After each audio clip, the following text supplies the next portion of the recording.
जय तिरंगा दोस्तों, जय तिरंगा दोस्तों। अमित शाह का जन्म 22 अक्टूबर 1964 को महाराष्ट्र के मुंबई में एक व्यापारी के घर में हुआ था। वे गुजरात के एक रईस परिवार से ताल्लुक़ रखते हैं। उनके गांव पाटन जिले के चेंदूर में है। मेहसाना में शुरुआती पढ़ाई के बाद बायोकेमिस्ट्री की पढ़ाई के लिए वे अहमदाबाद आए, जहां से उन्होंने बायोकेमिस्ट्री में बीएससी की। उसके बाद अपने पिता के बिजनेस संभालने में जुट गए। राजनीति में आने से पहले वे मनसा में प्लास्टिक के पाइप में पारिवारिक बिजनेस संभालते थे। वे बहुत कम उम्र में ही राष्ट्रीय स्वयं सेवक संघ से जुड़ गए थे। 1982 में उनके अपने कॉलेज के दिनों में शाह की मुलाकात नरेंद्र मोदी जी से हुई। 1983 में वे अखिल भारतीय विद्यार्थी परिषद से जुड़े और इस तरह उनका छात्र जीवन में राजनीतिक रुझान बना। व्यक्तिगत जीवन: शाह का विवाह सोनल शाह से हुई, जिनसे उन्होंने एक पुत्र रत्न की प्राप्ति हुई, जिनका नाम जय है। वो अपनी मां के बेहद करीब थे, जिनकी मृत्यु उनकी गिरफ्तारी से एक माह पूर्व 8 जून 2010 को एक बीमारी से हो गई। राजनीतिक करियर: अमित शाह 1986 में भाजपा में शामिल हुए।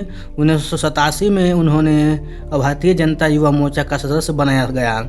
शाह को पहला बड़ा राजनीतिक मौका मिला 1991 में, जब आडवाणी के लिए गांधीनगर संसदीय क्षेत्र में उन्होंने चुनाव प्रचार का जिम्मा संभाला। दूसरा मौका 1996 में मिला, जब अटल बिहारी वाजपेयी ने गुजरात से चुनाव लड़ना तय किया।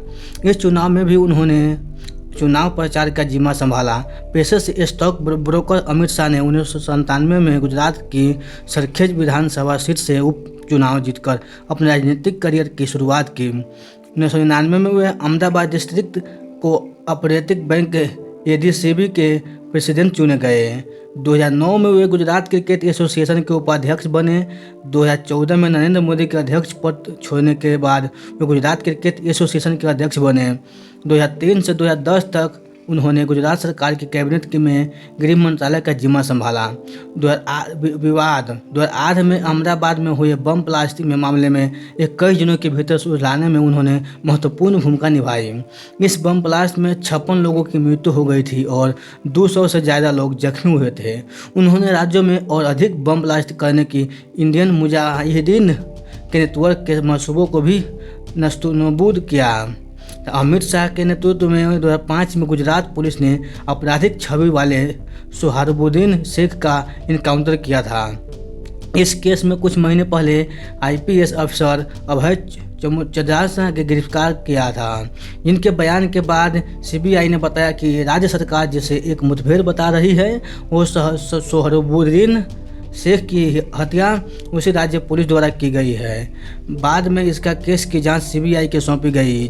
सीबीआई का आरोप था कि शाह के इशारे पर ही फर्जी मुठभेड़ का नाटक रचा गया। धूमकेतु की तरह उनके राजनीतिक करियर पर सोहराबुद्दीन इनकाउंटर मामले के साथ ही ग्रहण कर लग गया। सोहराबुद्दीन शेख की पत्नी तथा इस केस के प्रमुख गवाह तुलसी प्रजापति की भी हत्या कर दी गई। इस केस की जांच कर रही राज्य पुलिस की एक शख्स सीआईडी की टीम अमित शाह को अपनी रोज की रिपोर्ट सौंपती थी। उन्हीं से टीम के सदस्य चुडासमा का और वंजारा को सीबीआई ने गिरफ्तार कर लिया था। सीआईडी द्वारा इस केस की सही जांच नहीं करने तथा कोई पुख्ता सबूत इकट्ठा नहीं होने के बाद सुप्रीम कोर्ट ने इस केस की जांच सीबीआई को दी।